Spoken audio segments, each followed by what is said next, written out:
ഇതാണ് സോപ്പ് ചെടി, അറിയാവോ? പണ്ട് കാലങ്ങളിൽ കൃഷിയുടെ ഇടയ്ക്ക് കള പോലെ കിളിച്ചു വരും. ഇതിന്റെ പേരാണ് സോപ്പ് ചെടി എന്ന് പറയും. സോപ്പ് ചെടി ഇപ്പം പൂക്കാറായി, കണ്ടാ? നല്ല അടിപൊളിയായിട്ട് സെറ്റായിട്ട് നിൽക്കുക. ഗോതമ്പ് എങ്ങനെ നട്ടേക്കുന്ന അതേമാതിരി നിൽക്കുവാണ് സോപ്പ് ചെടി. ഈ സോപ്പ് ചെടിയുടെ ഇടയ്ക്ക് ഇതിനിടയ്ക്കൊക്കെയാണ് നമ്മൾ മീൻ പിടിക്കാൻ വരുന്നത്. നല്ല കൈതക്കോര, ബ്രാല്, പരള്, കൂരി എന്ന് പറയുന്ന ചെറിയൊരു ഐറ്റം മീനുണ്ട്.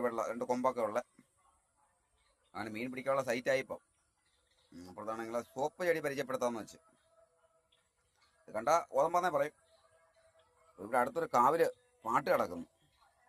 അങ്ങ് അകലെ മലമേലെ ആരാ ഇരിപ്പുണ്ടെന്ന് ശ്രീകുമാർ പറയുന്നത്, MG ശ്രീകുമാർ. ആരാന്നറിയാൻ വയ്യ. അല്ല, ഇങ്ങനെ ഇവിടെ താഴ്വരയിൽ മീൻ കിടപ്പുണ്ടെന്നാണ് പറയുന്നത്. അപ്പം സോപ്പ് ചെടിയുടെ അടുത്ത്